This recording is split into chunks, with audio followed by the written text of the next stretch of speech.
Big change in my life. As you can probably see, I have moved the bookshelf. I hope that isn't too much for you guys to adjust to. I'm personally very excited about it back there, and I hope you like it. It's hard. I just moved in here a couple weeks ago, and I have a lot of spots that just do not have anything on the walls. Um, but but overall, I would say the place is coming together. We left off on the top of 390, and we just looked at the picture of what the Triborough Bridge is going to look like. But it's Triborough Bridge, but it's actually 4 bridges. And the last reading was pretty much all about the details of the zoo in Central Park and how beautiful it was. And then also we talked a lot about like how big the Triborough Bridge really is. And the answer is so big. It would slash at a stroke the immense Gordian knots of the East River traffic problem by creating the first direct link between the Bronx and Queens. For Robert Moses, of course, this implication had special significance. He had built his parkways to make accessible Long Island's healthy air, its salty shore and breeze and brine, but millions of residents in northern Manhattan, the Bronx and Westchester, and New Jersey still had no way of reaching into those parkways. No way of reaching Long Island except by traveling into Midtown Manhattan, over the East River bridges, and along the congested Queens boulevards. The construction of the Triborough Bridge would enable residents of northern Manhattan to reach Queens simply by traveling crosstown and then over the bridge. Residents of the Bronx, Westchester, and New Jersey could reach Long Island without even entering Midtown Manhattan at all. Furthermore, Moses felt confident that, out of the $50 million allocated for the bridge, enough would be left over to link it with the Grand Central Parkway, whose western terminus was stalled at Northern Boulevard because the legislature would not, and the city could not, finance its construction any further into the city. Therefore, the Triborough Project, and perhaps only the Triborough Project, could provide the funds to finish the parkway and thereby enable motorists, once they reached the Triborough Bridge, to drive all the way to Jones Beach or the other Long Island state parks on modern parkways on which they would not be delayed by a single traffic light or intersection. Because the legislature would not, and the city could not, extend his Westchester parkways into the city, the Triborough Project was the only hope of doing that also. Moses felt sure that money could be found in the Triborough allocations to link up the bridge at least with the Hutchinson River Parkway. And once that link was constructed, the Long Island parkways would be linked with the Westchester Parkway. Build Triborough, he felt, and the Long Island parks would, at a stroke, be made easily accessible from the entire New York metropolitan area. Randall's and Ward's Islands provided large stacks of additional fuel for Moses's imaginations. By the way, if you're not familiar, this is the map that we just looked at. Queens here, airport, the Bronx up here, and these two are the islands. Randall's and let's see. Randall's on top, Ward's on the bottom. Bronx Kills is that little river strait thing. Rikers Island jail. Oh no, my laptop got unplugged.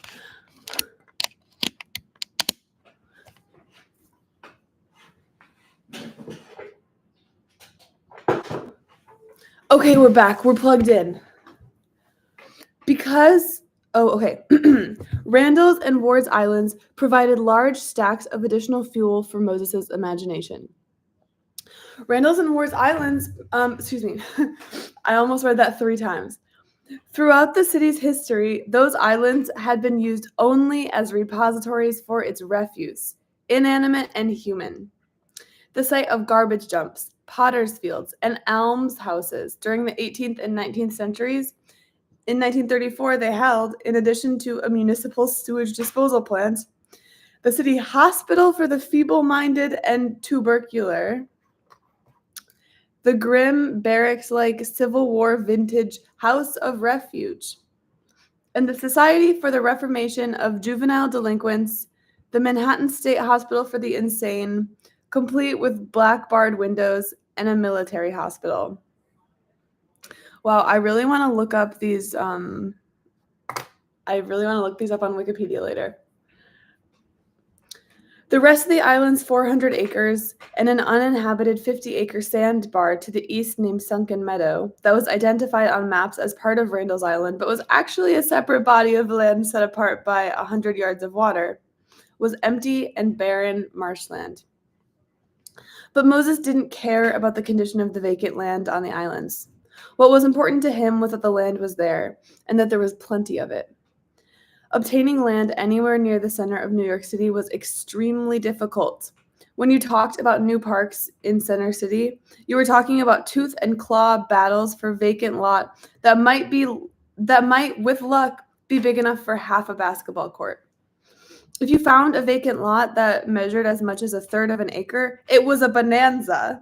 And here, at the city's very heart, were 450 empty acres. Join these islands to the city, and you wouldn't have to talk about halves of basketball courts any longer. You could talk about football fields and soccer fields and baseball diamonds. And you could talk about them in the dozens. There could be boat basins and marinas, picnic grounds, tree-shaded esplanades overlooking the river and lined with benches on which people could sit and watch boats passing close by. Join islands to city, and you would be creating a moated oasis at the city's core. That sounds nice. The building of the bridge would, of course, accomplish the joining automatically. And Moses felt certain that, out of $50 million, he could find enough left over to transform the islands into magnificent parks, especially if the institutional buildings were torn down, as he felt they should be, so that they would not interfere with the beauty of the setting. The potentials of the project, not only for transportation, but for recreation, were awesome. I love like a pre-90s use of awesome, where it's supposed to actually mean awe-inspiring, because it sounds so campy when it's just like the potentials were awesome. But the arrangements entered into by the Triborough Bridge Authority during its days of domination by Tammany Hall threatened to make the project as nearly worthless as it was possible for a $50 million enterprise to be. Before he had taken over the project himself, Moses had told aides that the authorities' refusal to make any semblance of provision for approach roads in Queens and the Bronx was the most glaring example of poor planning that he had ever seen.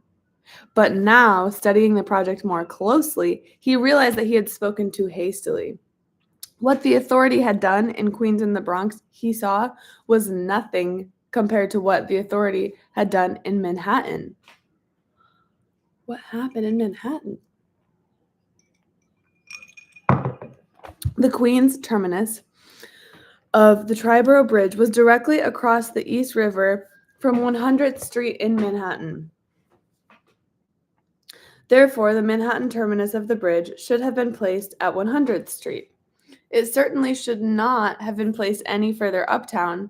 The bulk of the bridge the bulk of the bridge traffic, 85% by one estimate, would be coming from and going to destinations south of 100th Street.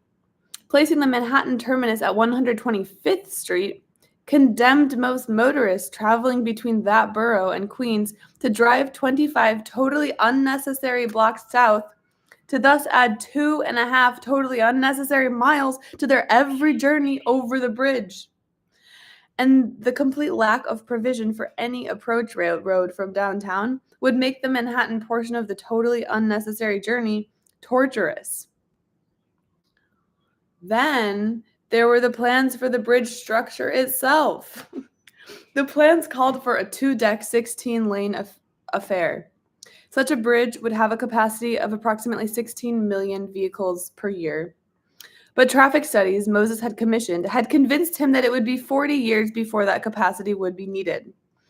Moses was, in fact, worried about attracting even the 7,500,000 vehicles per year required to meet amortization and interest payments on the authority bonds purchased by the PWA.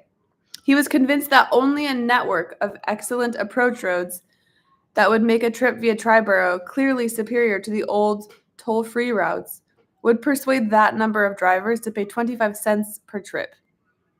Moreover, building the bridge on 2 decks would greatly increase its weight and therefore would require towers, anchorages, and piers of enormous size and cost.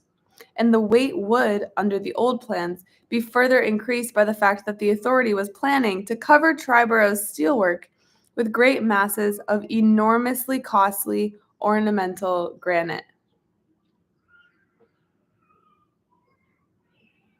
Wow. I wonder where they're getting that money. Moses' engineers told him that the 2-deck bridge would cost at least $51 million instead of the $44,200,000 the PWA had allocated. His engineers had another surprise for Moses. They informed him, surprised, that the authorities' engineers had made Triborough's lanes the same width as the lanes on the Queensboro Bridge, which had proved too narrow for cars and had to be closed while the curbstones were chipped away. Triborough's 8-lane decks would only hold 6 adequate lanes. Wow. Hi, Andrew. Welcome. We're talking about the Triborough Bridge. It's about to get constructed. If you need a little refresher on the map, we had one on the last page 389, I believe. And it's like 1934, so it's kind of remarkable that somehow he has $50 million to work with. But yeah, he's getting really psyched about the bridges. That's what's happening. And LaGuardia is the mayor, and there's a zoo in Central Park. And that's pretty much all we're talking about right now. After taking over the authority, Moses took almost no time to find out why the Manhattan terminus had been placed at 125th Street.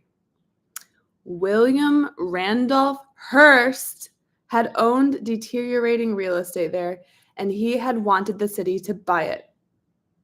He's the big newspaper magazine guy. Hearst is still a thing, if you didn't know. But you probably know. I don't know. And it took Moses little time to learn why the bridge was supposed to be bed-necked with costly granite. The quarries that were supposed to furnish the granite were owned by Tammany interests. Moses had learned how to get things done, and one way not to get things done in New York was to pick a fight with Hearst and his 3 newspapers. He left the Manhattan terminus at 125th Street. But that was about all Moses left. With George V. McLaughlin admiringly letting him run the authority as he wished, Moses controlled 2 of its 3 votes. The third, he soon learned, was in his pocket too. Its possessor, the chairman and lone remaining member of the original authority, was an attorney, Nathan Burkan, whose only interest was in protecting Hearst's. And once Moses indicated that he would not interfere with those interests, the publisher received a $782,000 award for his 125th Street holdings. Burkan showed little further concern about the operations of the body of which he was the nominal head and never attempted to contest Moses' assumption of its executive functions. It's really crazy that that's the reason why the bridge goes to 125th and not 100th Street. It's just because an already rich man could get so that William Randolph Hearst, who was already so rich, could get an extra $700,000. 2 years earlier, Moses had called on the authority's chief engineer, Edwin A. Byrne, the old Tammany man who had entered city service in 1886 as an axeman. I wonder how many axemans the New York City employs now. Anyway, he had pleaded with him to strip the granite from the bridge design and to use the money saved for approach roads, and Byrne had refused. Now Moses was Byrne's boss. In his own words, I sent for the chief engineer and asked him which he thought was more important, adequate approaches or ornamental granite. He unhesitatingly replied, "Granite." Oh, thank you.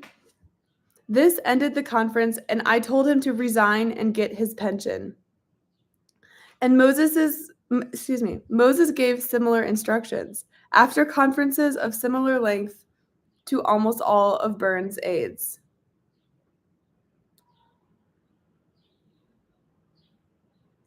To head Triborough's new engineering staff, Moses hired the austere, no-nonsense Swiss aristocrat who had designed the graniteless George Washington Bridge, Othmar Hermann Ammann. And there are so many more there are so many more consonants in his name than you would expect. Hermann Ammann. To head Triborough's new administrative staff, Moses hired a male version of Amelia Clanton, a stern disciplinarian he had met at Hog Island and had hired to shape up the Long Island Park Commission. Retired Army Brigadier General Paul J. Loser. Okay, that's the head of the Long Island Park Commission, Mr. Loser. Loser had a gift for rubbing almost anyone the wrong way. LaGuardia called him a Prussian and a Nazi. But Moses had seen in brief encounters with the general qualities that could be useful to him. He was no doubt, I'm sorry, I'm so bad at talking today. He was no doubt a martinet, Moses was to recall. He was tough. He was not popular. Then Moses set about giving Ammann and Loser staffs to shape up, a team of the country's most experienced bridge builders. Within weeks, the team had come up with the kind of plans Moses wanted. The granite, so our subject, was eliminated. The 2 decks were reduced to 1, the 16 lanes were slashed to 6 on the Manhattan arm of the bridge and to 8 on the rest, and the cost of the bridge was cut by 40%, from $51 million to about $30 million. The authority was now going to have a surplus of about $14 million from its $44,200,000 PWA allocation, and that's the Public Works. Moses' plans for using the money to build the roads that would link the Great Bridge with his Westchester and Long Island parkways raised legal problems. The PWA allocation was for building a bridge, not roads. And while the allocation did permit expenditures for bridge approaches, that word had traditionally referred only to the ramps leading directly up to the bridge. Another good name coming up. But Moses persuaded PWA Administrator Harold L. Ickes that we have like Mr. Loser, Mr. Ickes. So far, not really a great sounding team. That approaches could be defined as approach roads. He told Mr. Ickes that without such roads, the number of motorists who would use the new bridge would be too small to enable the authority to meet the payments on the bonds the PWA had purchased. An argument that weighed heavily with the thrifty Ickes. In fact, he persuaded him not only to let him use the $14 million for approach roads, but to give him an additional $2 million as well. $16 million was an impressive sum, but it wasn't nearly enough for the approach roads Moses had in mind. He persuaded LaGuardia to search the corners of the city treasury for additional right-of-way contributions. He persuaded the Civil Works Administration officials to permit him to list some of the road building work as park projects, and thereby obtain hundreds of CWA laborers. I have a cat in my way. Then he obtained hundreds more by diverting CWA paid laborers on other park department projects to the Triborough Park without CWA permission. It always took a few days for CWA officials to find out what their laborers were doing, and by then Moses could tell them that since the work had been started, it would be silly not to allow it to be completed. Also, by the way, that's his big move. He's been doing that for like most of the book at this point. He'll get a tiny bit of money and he'll just make a foundation on some massive project, and then he'll run out of money and be like, oh no. And then the governments just like have such a sunk cost fallacy situation that they'll always give him more money once he has a start because they don't want to waste the foundation. He's done this like probably 10 times now. Okay, after all, he pointed out, if the laborers were now reassigned, the jobs would be left unfinished, unsightly scars, offending residents of the neighborhoods in which they were located. And if the newspapers got wind of such an example of governmental inefficiency, the argument never failed. By the autumn of 1934, thanks to the success of his tactics with CWA's successor agencies, work had been begun to widen Whitlock Avenue, the Bronx thoroughfare with which the bridge connected, and Eastern Boulevard, the thoroughfare with which Whitlock Avenue connected, all the way to the Hutchinson River Parkway. All right, we're really getting stuff done. This is exciting. Pearl, what do you think? The building of Tryborough's Queens approach was a triumph of imagination over seemingly insoluble problems. The 4-mile gap between the bridge and the Grand Central Parkway was 4 miles of Jackson Heights and Astoria, and in those two communities, neat one-family homes, garden apartments, stores, and small factories were jammed tightly together. Condemning the number of buildings involved would be impossibly expensive, but there was no vacant land left for the parkway's right-of-way. So Moses made land. The last time he made land with no money was when he poured through all the records and then kind of incredibly found tons of random government-owned land that everyone had just forgotten about. That was kind of awesome. That was one of his peak moments so far.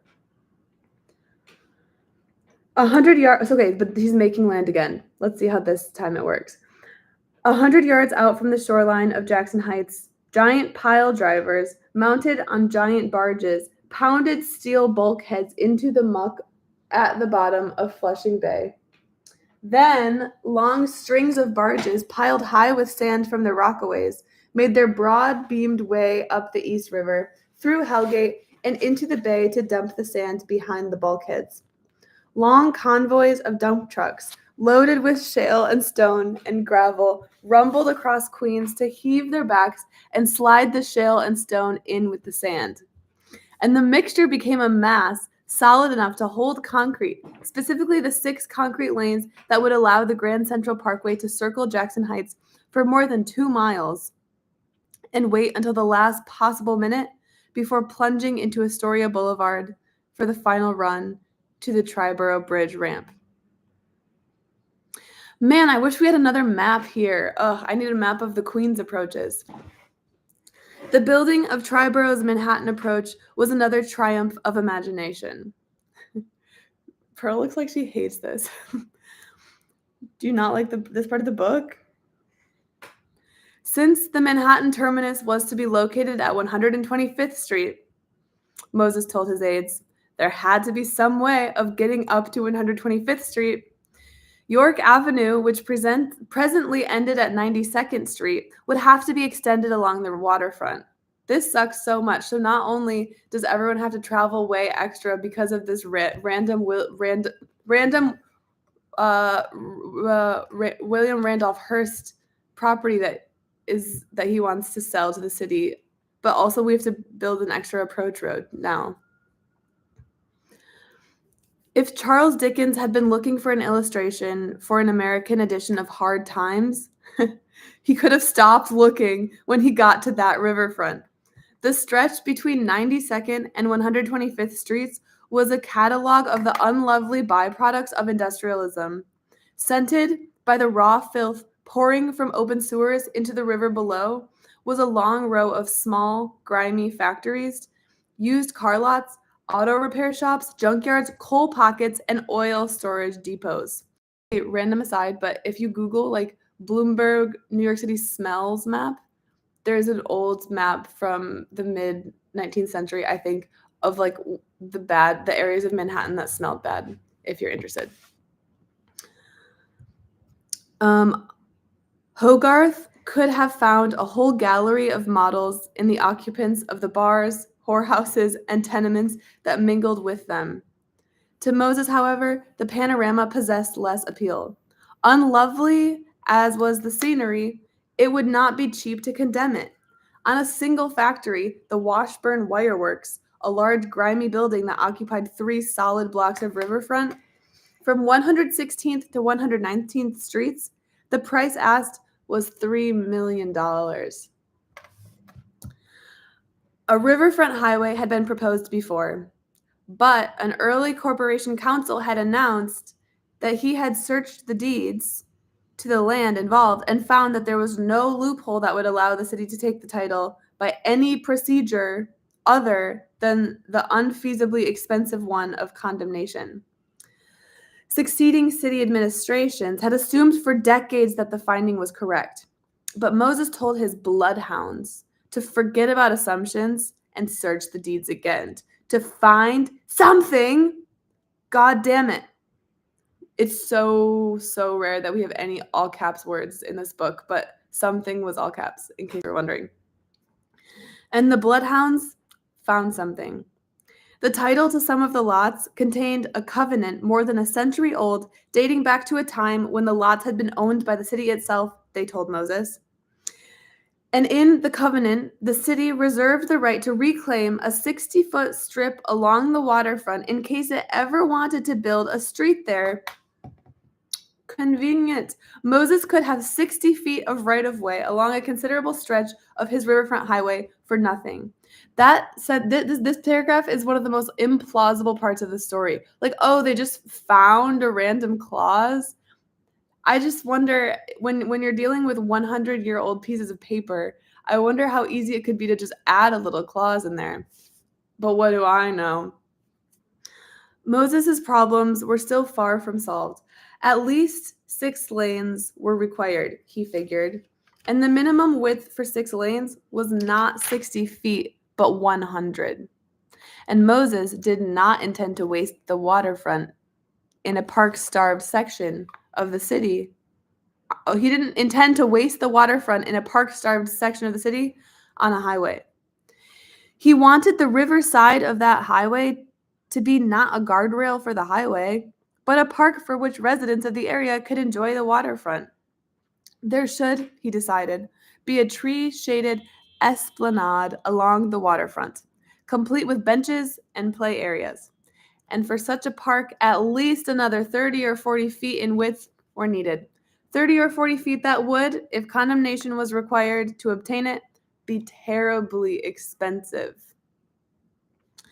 There were other complications. The Washburn Company told LaGuardia that if it were forced to move, it would move out of the city altogether and find a cheaper location somewhere else.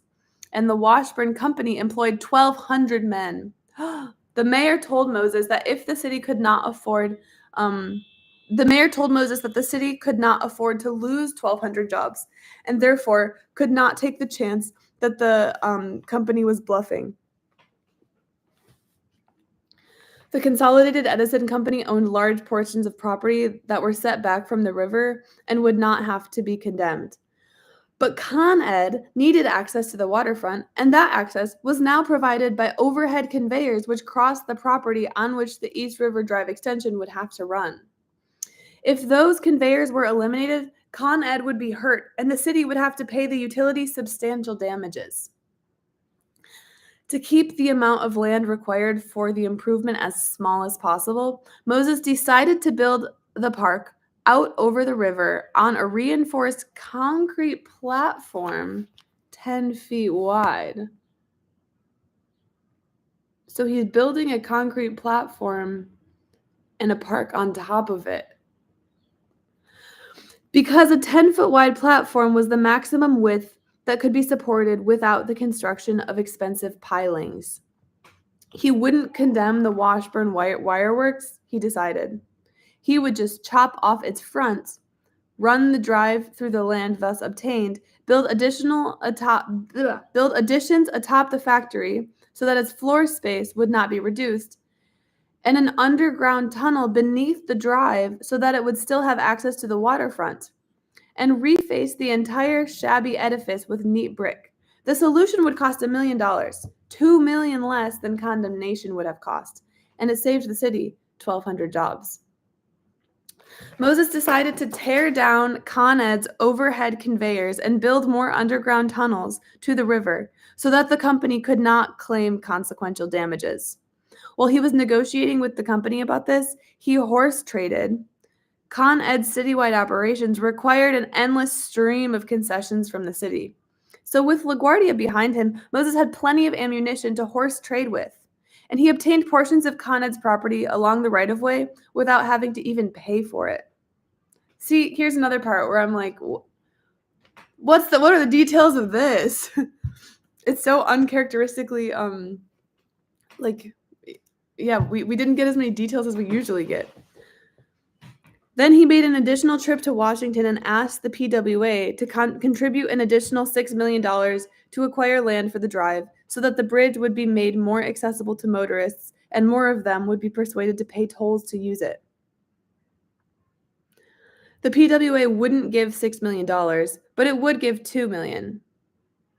And I'm assuming so before he got an additional $2 million from the PWA, and I'm assuming this is like an additional $2 million. Moses took LaGuardia on a tour of the proposed improvement. LaGuardia, who lived in an apartment at 106th Street and 5th Avenue, was keenly aware of the park needs of the neighborhood, and he was fascinated by the engineering aspects of the work. Because LaGuardia, earlier this was discussed, is a huge fanboy of engineers. He isn't one, he's a lawyer, but he like hangs out in like the engineers club in Manhattan and is just like starry-eyed around them. He thinks that engineers and architects are awesome. It was a very funny detail. Moses persuaded him that men paid by the CWA and its successor agencies could be reassigned from other city departments to provide the labor needed for the job. This reduced the cost for land acquisition and materials mainly to $1,878,500. Scour the treasury as he would, LaGuardia could find no more than about $1,300,000 that could be made available. But this contribution brought the balance down to about $578,000, and Moses said the authority could afford to pay that itself. And by the end of 1934, the Board of Estimate, under LaGuardia's goading, was rushing through the resolutions necessary to obtain title to the area. Okay, I'm probably going to stop there. I'm excited for tomorrow. I feel like this is a fun chapter. There's a lot of geography details that I wish I had a map for, though. I feel like my mental map of New York is decent, but not amazing. So, see you later. Have a good Wednesday.